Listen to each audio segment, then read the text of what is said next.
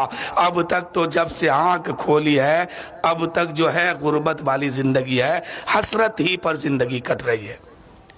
میرے نبی نے فرمایا کوئی بڑی حسرت ہو تو بتاؤ، پوری کی جائے گی۔ اس نے کہا یا رسول اللہ، جب پوچھتے ہیں تو بتا دیتا ہوں، بڑی حسرت یہ ہے کہ زندگی بھر میں نے میٹھا نہیں کھایا، ہر دن میٹھا کھانے کو دل کرتا ہے لیکن آج تک نصیب نہیں ہوا میٹھا کھانا۔ میرے آقا کی آنکھ مبارک سے آنسو جاری ہے۔ میرے نبی فرماتے ہیں اور کوئی حسرت؟ اس صحابی نے کہا یا رسول اللہ، ایک حسرت یہ بھی ہے کہ میں جوان ہوں، آپ کی امتی ہوں، آپ کا کلمہ پڑھنے والا ہوں، آپ سے محبت کرنے والا ہوں۔ حسرت یہ ہے ایک نیک بیوی ہوتی۔ دیکھیے اس وقت کے لوگوں کا حال، صحابی کا معاملہ دیکھیے، نیک بیوی ہوتی، مدینے والے سوئے رہتے اور میں اور میری بیوی اٹھ کر کے آنسو بہاتے روتے اور اللہ کو مناتے، آپ پر درود و سلام پڑھتے۔ یہ حسرت ہے میرے آقا۔ میرے نبی نے فرمایا اے صحابی، کیا تمہاری نظر میں کوئی ایسی لڑکی ہے جو پرہیزگار ہو، متقی ہو؟ اس صحابی نے کہا یا رسول اللہ، ہاں میرے آقا، ایک لڑکی ہے، وہ میرے چچا کی بیٹی ہے لیکن غریبی کی وجہ سے کوئی توجہ نہیں دیتا ہے۔ میرے نبی نے فرمایا اے بلال، جاؤ صدیق اکبر کو بلا کے لاؤ، عمر کو بلا کے لاؤ، عثمان غنی کو بلا کے لاؤ، علی کو بلا کے لاؤ، صحابہ کو بلا کے اکٹھا کر رہے ہیں۔ اور ایک بار میرے نبی نے فرمایا اے صحابی جاؤ اس باپ کو بلا کے لاؤ، یعنی اس کے چچا کو بلا کے لاؤ۔ اس کے چچا کو بلا کے لایا گیا ہے۔ میرے نبی نے فرمایا اے صحابی تیاری کر، میں نے تمہاری بیٹی کو اس کے ہاتھ میں دے دیا ہے، جاؤ گھر اس کو دلہن بناؤ اور آج ہی نکاح اس کے ساتھ کرو۔ وہ صحابی تھے، مان گئے بات، کہنے لگے یا رسول اللہ آپ کا حکم سر آنکھوں پر ہے میرے آقا۔ وہ صحابی گئے اپنی بیٹی کو سمجھائے، بیٹی نے جب نبی کا حکم پائی ہے تو بیٹی مان گئی ہے، دلہن بن گئی ہے۔ اب میرے آقا نے نکاح پڑھایا، اور نکاح پڑھانے کے بعد حضرت صدیق اکبر سے فرمایا اے صدیق اکبر، حضرت عثمان غنی سے کہا اے عثمان غنی ایسا حلوہ بناؤ جو آج تک دنیا میں نہ بنا ہو۔ حضرت عمر، حضرت عثمان غنی جو ہے بہترین حلوہ بناتے ہیں، ایسا حلوہ بنتا ہے کہ آج تک دنیا میں حلوہ بنا ہی نہیں تھا۔ ایسا حلوہ اور روٹی بنا کر حضور کی بارگاہ میں پیش کیے۔ ایک صحابی کا گھر خالی تھا، میرے نبی نے فرمایا اے صحابی تم اپنا خالی مکان جو ہے اس کو دے دو۔ دے دیا گیا۔ اب میرے نبی نے فرمایا اے لوگو، اے صحابیوں، جاؤ ان کو اس کا کمرہ دکھا دو، گھر دکھا دو۔ گھر دکھا دیا گیا، کمرہ دکھا دیا گیا، اس میں لے جا کے ان لوگ کو رکھ دیا گیا۔ اب میرے آقا نے ایک صحابی کو منتخب کیا اور فرمایا کہ ابھی سے اس کے کمرے کے چاروں طرف تم گھومتے رہو اور آواز سنتے رہو کہ اس کے گھر سے رونے کی آواز کب آتی ہے، اور جب رونے کی آواز سنائی دے تو تم دوڑتے آنا، مجھے بتانا۔ اب وہ صحابی جو ہے اس کا گھر کا چکر لگاتے ہیں۔ رات گزر گئی، رونے کی آواز نہیں آئی۔ صبح ہوئی، رونے کی آواز نہیں آئی۔ دوپہر گزر رہا ہے، رونے کی آواز نہیں آتی ہے۔ عصر کا وقت ہوتا ہے، رونے کی آواز نہیں آئی۔ وہ صحابی واپس آتے ہیں، اللہ کے رسول فرماتے ہیں اے میرے غلاموں بتاؤ کیا خبر لائے ہو؟ وہ صحابی کہتے ہیں یا رسول اللہ اس کے گھر سے اب تک رونے کی آواز نہیں آئی ہے۔ وہ گھر مسکرا رہے ہیں، وہ گھر کے اندر مسکرا رہے ہیں، دولہا بھی ہنس رہا ہے، دلہن بھی ہنس رہی ہے۔ میرے نبی نے اپنا سر سجدے میں رکھا، اللہ کی بارگاہ میں کہتے ہیں مولا جبرائیل کل آئے تھے اور انہوں نے کہا کہ یا رسول اللہ یہ شخص کل انتقال ہوگا، لیکن دن تو گزر گیا، رات بھی گزر گئی، آخر معاملہ کیا ہے؟ اللہ کی بارگاہ سے آواز آتی ہے میرے محبوب میرے عزت و جلال کی قسم، جبرائیل نے جو کہا وہ بالکل سچ کہا۔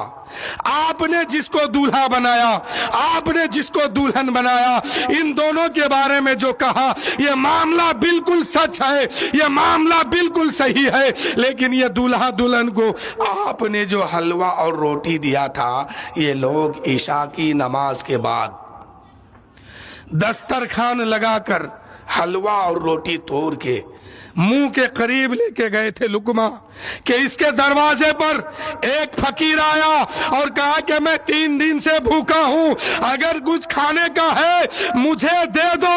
اے میرے حبیب یہ جو زندگی بھر حلوہ نہیں کھایا تھا، پسندیدہ کھانا اٹھا کر کے اس فقیر کو دے دیا، اور وہ فقیر اس کو کھا کر کے میری بارگاہ میں ہاتھ اٹھایا اور کہا کہ مولا اس کی گھر میں رحمت عطا فرما، اس کے گھر میں برکت عطا فرما، مولا ان دونوں جوڑیوں کو سلامت رکھنا، ان کو نیک اولاد عطا فرما۔ اے میرے حبیب ان لوگوں نے جب دعا کی، میں نے اس کی دعا کو قبول کیا، اور اس کے صدقے میں اور جس کھانے کو آپ نے دیا تھا اور زندگی بھر اس نے نہیں کھایا تھا، پسندیدہ حلوہ اس نے غریبوں میں تقسیم کیا، غریبوں میں صدقہ کیا۔ اس کے وجہ سے میں نے اس کی تقدیر کو بدل دیا ہے اور اس کی زندگی کو بڑھا دیا ہے۔ بتانے کا مقصد یہ ہے آپ کے گھر میں کوئی دولہا ہو کوئی دلہن ہو، جب رشتہ طے کر لیتے ہیں اور دولہا دلہن واپس گھر لاتے ہیں، گھر میں آتے ہی اس کے نام سے صدقہ کرو، اس کے نام سے صدقہ کرو۔ اللہ